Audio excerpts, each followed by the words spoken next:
하나님의 말씀을 증거할 때는 마스크를 벗기로 했습니다. 성경 말씀에 특히 복음서에 보면 수많은 사람들이 인생의 문제를 가지고 예수님 앞에 나아옵니다. 주님, 제 인생에 이런 문제가 있습니다. 해결해 주세요.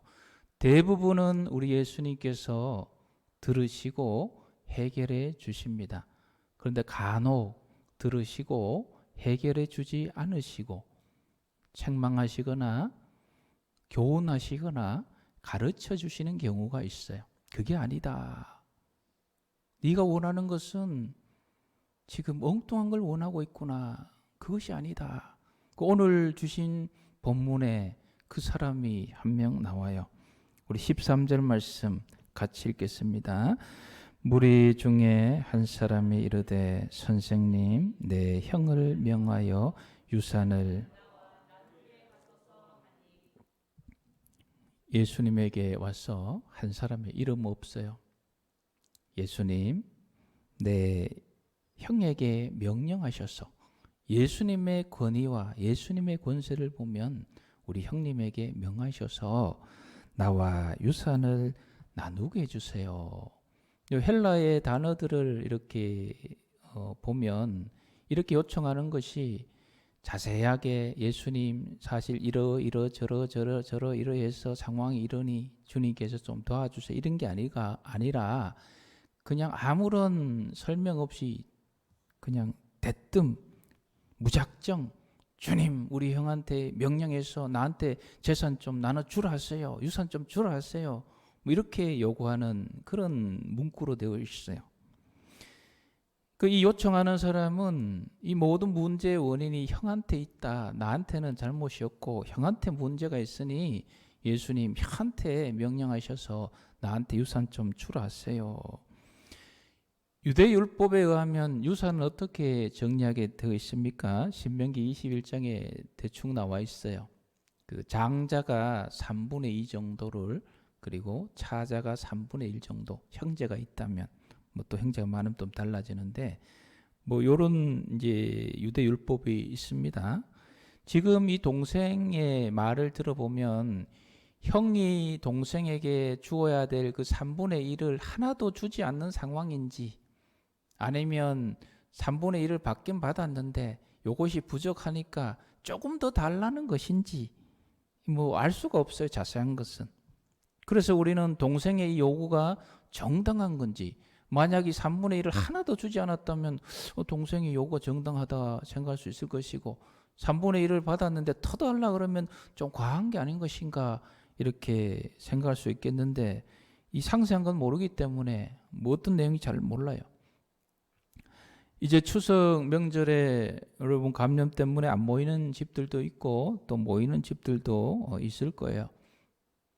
추석에 모이면 나누는 이야기와 또 이 중요한 주제가 하나 무엇입니까? 유산에 관한 거예요. 누가 더 많은 유산을 가져갈 것인가? 꼭 자기 집 아니더라도 옆집이나 뭐 다른데 거기 유산 뭐 어떻게 유산에 관한 일들, 뭐 아름다운 일도 많이 있어요. 불미스러운 일만 있는 게 아니에요. 어떤 가정에 가니까 형님이 동생들아, 내가 얼마 전에 이렇게 분할한 유산이 땅값이 올라서 몇 배로 올라서 내가 참 가분한 것 같아서 그것 좀 팔아서 다시 동생들에게 나눠준다. 뭐 이런 집안도 있어요. 그러나 대체로 유산 문제로 좀 복잡해집니다. 가정들이 법적 다툼으로 가는 가정들 얼마나 많아요. 유산을 얼마 받을 것인가, 이것은 중요한 우리의 관심사예요, 사실상. 그런데 예수님은 별 관심을 안 가지세요. 네 얼마 받았나? 형이 다 먹었나? 뭐 이런 질문이 없어요. 여기에 별 관심이 없어요. 예수님 뭐라 대답하십니까? 2번 14절 말씀을 같이 읽겠습니다. 이르시되 이 사람아, 누가 나를 너희의 재판장이나. 여기서 이 사람아라는 것은 예수님께서 다정다감하게 이 사람아 이런 게 아니에요. 우리 말투로 이런 거예요. 아니 이 사람이 있잖아요. 이 인간이 뭐 이런 표현들 쓰잖아요. 그런 뉘앙스입니다. 이 사람이란 용어, 이 용어는 어디서 같이 쓰는 용어냐면 고린도후서 4장에 보면 우리 잘 아는 말씀, 우리의 겉사람은 낡아지나 속사람은 날로 새로워지다 하는 이 겉사람과 속사람, 육신의 용명에 얽매 사는 이 겉사람을 표현할 때 그 사람이라는 이 안트로페라는 단어를 요때 예수님이 사용해요. 이 사람아, 안트로페, 육신의 욕망에만 가득 영적인 문제는 하나도 관심 없는 이 사람아, 누가 나를 너희의 재판장이나 물건 나누는 자로 세웠느냐? 나는 이 땅 위에 근본적으로 영적인 문제를 해결하러 온 사람인데, 물론 그 영적인 문제를 해결하기 위해서 육적인 문제도 해결돼야 되는 부분들이 있어요. 그래서 많은 병자들을 고쳐주시고 배고픈 걸 해결해 주신 이유가, 예수님이 원래 이 땅에 오신 목적 자체가 우리의 물질적인 문제를 해결해 주시려고 온 것이 아니라 영적인 문제를 해결하기 위해서는 물질적인 문제도 해결되어야 되는 부분들이 있기 때문에 주님께서 많은 사역 속에는 표면적으로만 보면 육체를 고치고 배고픈 사람 먹고 뭐 이런 것만 있으면 물질적인 것, 육체적인 것만 해결해 주시러 오신 것 아닌가 오해할 수 있지만, 그러나 근본적으로 예수님께서 이 땅 위에 오신 이유는 우리의 영적인 문제를 해결하기 위하심이에요. 그런데 이 사람은 지금 예수님을 물질을 나누는, 향하고 이 유산 다툼 속에 예수님을 불러와서 그거 해결해주는, 자기의 욕망을 해결해주는 그 모습으로 지금 오고 있는 거예요. 그래서 예수님께서 뭐라 말씀하십니까? 15절 말씀 같이 읽겠습니다. 그들에게 이르시되 삼가 모든 탐심은 물리치라. 사람의 생명이 그 소유에 넉넉한데 있지 아니하리라 하시고. 아멘. 그들에게 이르시되, 여기에 그들은 누구겠습니까? 질문한 동생, 옆에 형이 있는지 없는지는 모르겠어요. 어떤 학자들은 있었을 것이다. 그리고 제자들, 주변의 모든 사람들. 그래, 동시에 오늘날 저와 여러분도 유산에 관심이 많잖아요. 저와 여러분들이 주시는 말씀이에요. 탐심을 물리치라. 모든 탐심을 물리치라. 우리는 더 가지고 싶잖아요. 조금이라도 더 가지고 싶잖아요. 예수님이 주신 말씀, 모든 탐심을 물리치라. 이 탐심은 십계명에 나와요. 몇 번째 계명인지 아세요? 머리 막 복잡해가지고 열 번째 계명이에요. 기억 잘 못합니다, 이거 여러분. 저도 이거 보고 알았어요. 10번째 계명이에요. 10번째 계명, 출애굽기 20장 17절 말씀 같이 읽겠습니다. 내 이웃의 집을 탐내지 말라. 내 이웃의 아내나 그의 남종이나 그의 여종이나 그의 소나 그의 낙이나 무릇 내 이웃의 소유를 탐내지 말라. 이 10계명 중에 10번째 계명은요, 이 탐내지 말라. 여러분, 탐내는 것은 어디에 일어나는 거예요? 마음속에 일어나는 거예요. 마음속에. 10계명에는 마음속에 일어나는 것도 미리 말씀하고 있어요.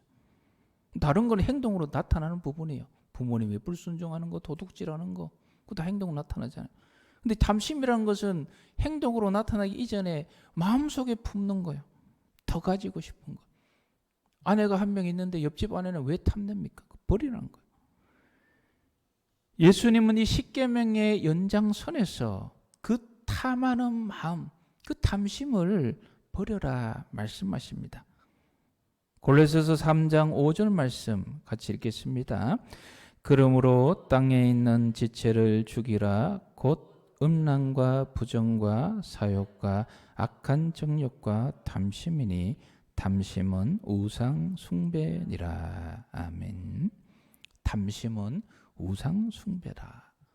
물질을 탐하는 마음, 물질을 더 가지려고, 그것이 자기의 삶의 목표인 사람은 바로 이 물질이 우상이에요. 탐심이 곧 우상 숭배다.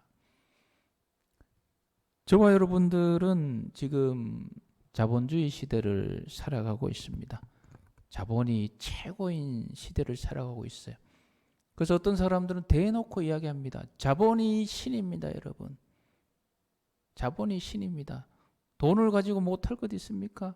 돈을 많이 모으세요. 그 돈으로 여러분의 마음에 소원하는 것 무엇이든지 할 수 있습니다. 그렇게 이야기해요. 사람들 모두는 크고 작은 차이는 있지만 이 물질을 더 가지고 싶은 마음들이 다 있어요. 저도 있어요. 여러분, 자연인들 보면 속세를 떠나서 산속에서 다 버리고 그렇게 살아가는 그 자연인들 프로그램 보면 그 사람들은 아무런 욕심이 뭐 더 가지고 싶은 마음이 없을 것 같아요. 산에 그 사람들 가지 않습니까? 가면 이렇게 찾다 보면 귀한 거 능이버섯, 송이버섯, 뭐 때로는 산삼 나오면 그 사람들이 나는 충분히 있으니 이거 필요 없습니다 하고 그냥 가는 사람들 봤어요. 다 캐가요. 캐가서 집에 가면 벌써 창고에 이만큼 더 있어요. 몸에 좋은 거니까 일단 묻어놓고 계속 따려 먹어야죠.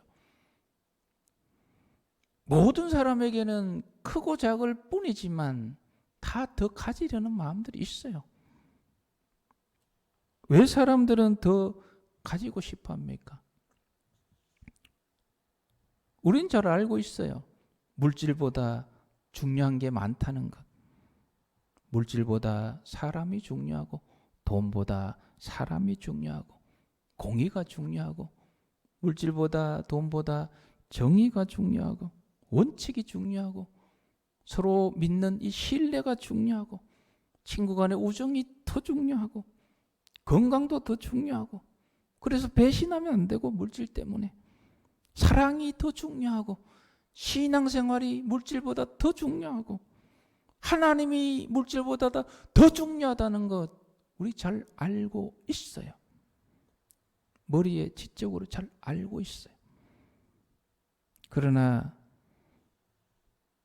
사람들은 하나님을 인식하지 못한 채 세상을 살아가면서 어떤 체험적 본능을 가지고 있습니까? 물질이 없으면, 돈이 없으면 우정도 깨지는구나. 사랑도 지킬 수가 없구나. 건강도 물질이 없으니 무너질 수밖에 없구나. 지난번에도 말씀드렸지만 전 어릴 때 그 할머니와 어머니의 대화를 꼭 기억하고 있어요. 그 아버지가 돌아가실 때 돈만 있었으면 수술하면 나을 병인데 돈이 없었어. 건강도 돈이 없으니 못 지키는 거예요. 때때로 이 물질이 없으니까 신앙생활 하는 것도 막 지장이 생기는 것. 이런 신앙생활조차도 흔들릴 수도 있다는 이런 현실적인 체험적인 고민들이 우리 속에 잠재되어 있어요. 물질보다 돈보다 귀한 것 많다는 것 너무나 잘 알고 있지만 그러나 물질이 없고 돈이 없으니까 그 귀한 것을 지키지 못하고 뺏겨버리고 무너지지도 하더라는 거예요. 그런 체험들이 다 있지 않습니까, 여러분? 신앙생활 할 때 한번 보세요.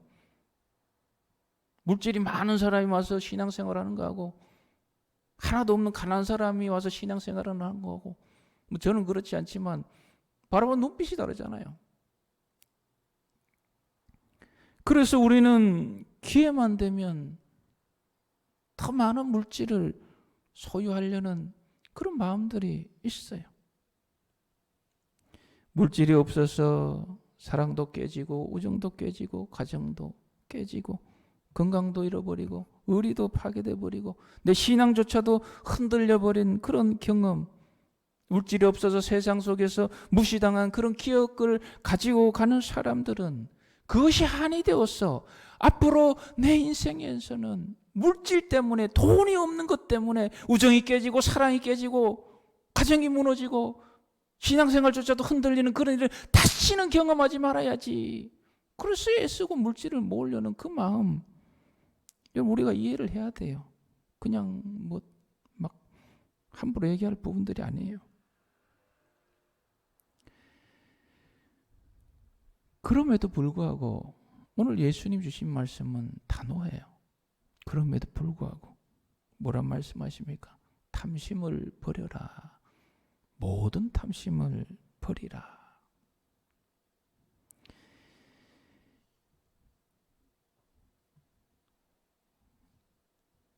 사람의 생명이 그 소유에 넉넉한 데 있지 아니하니라.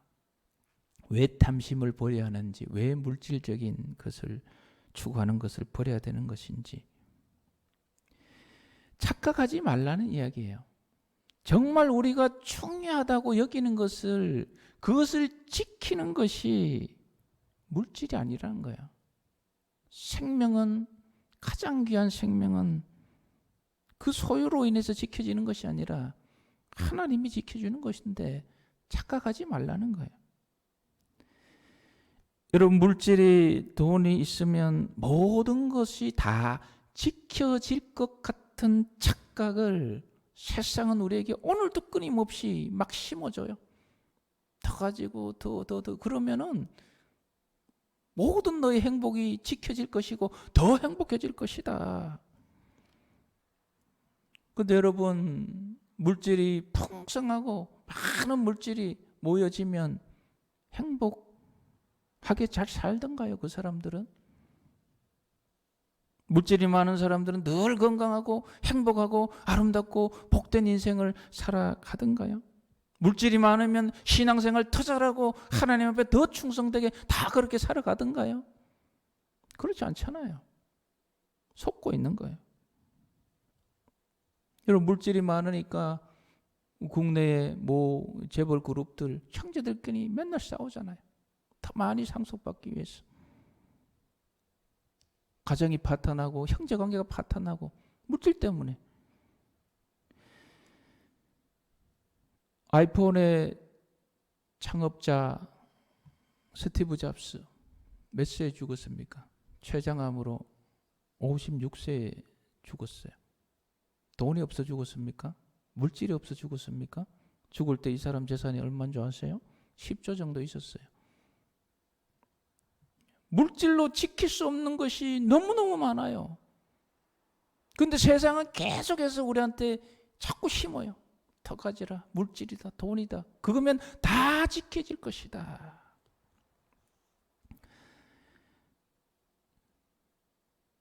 예수님께서 이 상황에서 재미있는 예화를 하나 들려주십니다. 오늘 이 부분들 좀 정리를 잘 했으면 좋겠어요. 어떤 부자입니다. 여러분, 부자가 농사를 지었어요. 풍년을 왔는지 하여튼 수확을 엄청나게 거두었어요. 그 창고에 이렇게 자기가 수확한 걸 넣으려니까 자기 창고가 꽉 찼어요. 그래서 어떻게 생각합니까? 이거 내 창고가 적으니까 이거 헐고 더 크게 창고 지어가지고 거기다가 내 수확한 거 차곡차곡 채워놓고 앞으로 이거 가지고 내가 잘 먹고 잘 살아야지.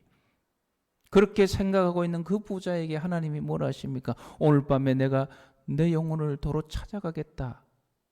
쉽게 말씀드리면 오늘 밤에 너 죽을 것이다, 그 얘기예요. 창고에 그득그득 쌓아놨냐? 그래, 오늘 밤에 너 데려가 너 죽게 할 것이다. 아무 소용이 없는 거예요. 아무 소용이 없는 거예요. 이 비유를 통해서 예수님은 우리에게 이 탐심이라는 그 실상에 대해서 알려주시는 거예요. 부자가 농사를 지어서 풍성히 거두었습니다. 부자예요. 자기가 이미 만들어 놓은 창고에 가득 채웠어요. 더 이상 쌓을 곳이 없어요. 그때 부자가 어떻게 생각합니까? 21절 같이 읽겠습니다. 자기를 위하여 재물을 쌓아두고 하나님께 대하여 부여하지 못한 자가 이와 같으니라. 자기를 위하여 재물을 쌓아두고, 이 부자가 자기 창고가 가득 차니까 그 창고를 헐고 더 큰 창고를 지어서 거기다 쌓으려는 이 모습을 예수님은 자기를 위하여 재물을 쌓아두는 모습, 비교해서 하나님에 대하여 부여하지 못하다. 하나님에 대하여 부여하지 못하다는 건 뭐예요? 하나님의 뜻대로 살지 않는다. 하나님이 안중에도 없구나. 하나님 생각은 조금도 하지 않구나. 그 이야기입니다. 여러분, 부자입니다. 가난한 사람이 아니고 부자예요. 농사를 지었어요. 소출이 많이 나왔어요. 자기 창고에 가득 채웠어요. 자기와 자기 가족들이 충분히 먹고 살 만큼 가득 채웠어요. 그리고도 남아요. 그럼 어떻게 하는 것이 하나님의 뜻입니까? 나를 위해서 더 쌓는 것이 하나님의 뜻입니까? 아니에요. 구약 성경, 신약 성경 곳곳을 읽어보세요. 자, 따라합시다. 그때는 나누어야 합니다. 쌓을 것이 없으면 그때는 나누는 거예요. 이게 하나님의 뜻이에요. 가난한 자를 위해서, 지금 배고픈 자를 위해서. 나의 창고가 가득 찼으면 그 다음 나누어야 되는 거예요. 부자에게 하나님께서 하나님의 뜻을 위하여 하나님의 사업을 위해서 더 나누어라고 부어주셨는데 그것을 자기를 위해서 더 쌓으려고 하니까 이것이 탐심이 되는 거예요. 이것이 하나님이 싫어하는, 미워하는 탐심이에요. 탐심.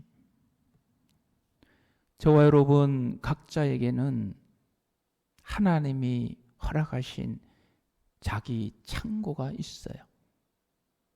자기 창고가, 곡간이 있어요. 우리 얼굴이 다르고 키가 다르고 생명연수가 다 다르듯이 이 하나님이 허락하신 곡간의 창고는 다 달라요. 어떤 사람은 완전히 비우는 것이 하나님께서 허락하신 것일 수가 있어요. 어떤 사람은 정말 많이 채워진 경우도 있어요. 그 각 사람의 그릇과 성품과 인격과 비전과 쌓여진 기도와 신앙과 사역과 그리고 무엇보다도 하나님이 주신 그 사명의 기초에서 우리 하나님께서 허락하신 각자의 창고가 있어요.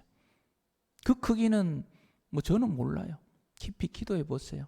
어느 정도 감이 옵니다. 그 창고가 채워지면 또 다른 창고 짓지 마세요.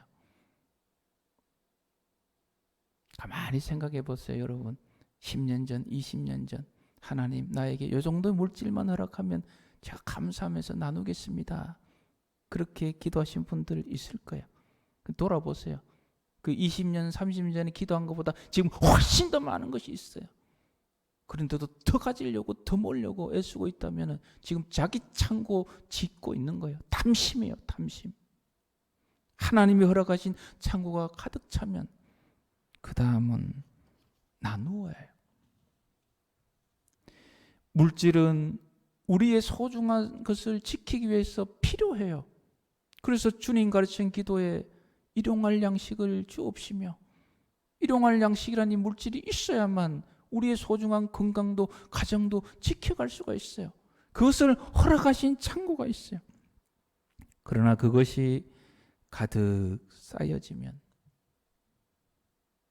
나에게, 우리 가정에게, 우리 자녀에게 꼭 필요한 물질, 그리고 하나님이 주신 이 사명을 완수하기 위해서 필요한 물질의 창고, 그것이 쌓여지면 그 이상을 나를 위해서 추구하는 것은 바로 탐심이며 탐욕입니다. 필요한 것 이상을 내가 나의 창고에 쌓아두게 되면 그것 때문에 살아가야 될 사람들이 부족해요. 부족하니 슬퍼하고 아파하고 눈물 짓는 그 눈물을 우리 하나님이 또 보고 계신 거예요. 십계명에 아까 읽어드린 내 이웃의 아내를 탐하지 말라. 아내 한 명으로 족한 줄 아세요? 세상은 정욕을 자꾸 우리 뿌리를 일으켜서 애인 만들어라 그러고 아내 한 명 족한 줄 알고 자꾸 옆에 여자들 돌아보는 그 사람들 우리 하나님께서 불망치로 그냥 가만 안 둘 거예요. 족한 줄 아세요, 모든 것을. 갈라디아서 5장 24절 말씀 우리 같이 읽겠습니다. 그리스도 예수의 사람들은 육체와 함께 그 정욕과 탐심을 십자가에 못 박았느니라. 아멘.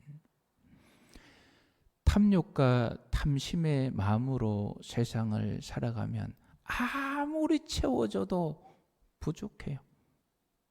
부족하다, 부족하다, 더. 세상은 계속 탐하라, 계속해서 더 모으라. 그러면 행복해질 것이다. 너의 행복이 지켜질 것이다.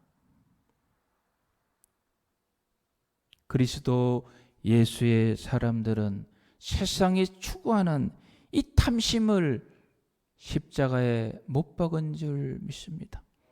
이 탐심을 십자가에 못 박아야 돼요. 탐심을. 그리고 하나님이 주신 진정한 행복의 길로 가는 사람들이 그리스도 예수의 사람들이에요. 신명기 10장 13절 말씀 같이 읽겠습니다. 내가 오늘 내 행복을 위하여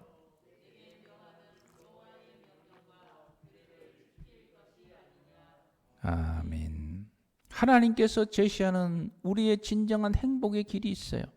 그것은 바로 하나님의 명령과 규례를 지키는 거예요. 하나님의 명령과 규례는 하나님 사랑하는 거, 하나님 사랑. 오늘 저와 여러분들 예배 드리니까 하나님 사랑하는 거죠. 그리고 또 하나는 뭐예요? 이웃을 내 몸처럼 사랑하는 것. 나의 창고가 채워지면 그 다음엔 부족한 이웃을 위해서 나누는 것, 베푸는 것. 이것이 진정 행복한 길이에요. 그리고 중요한 행복의 길, 하나님이 명령하시는 게 있었어요. 시편 2편 7절 말씀 같이 읽겠습니다.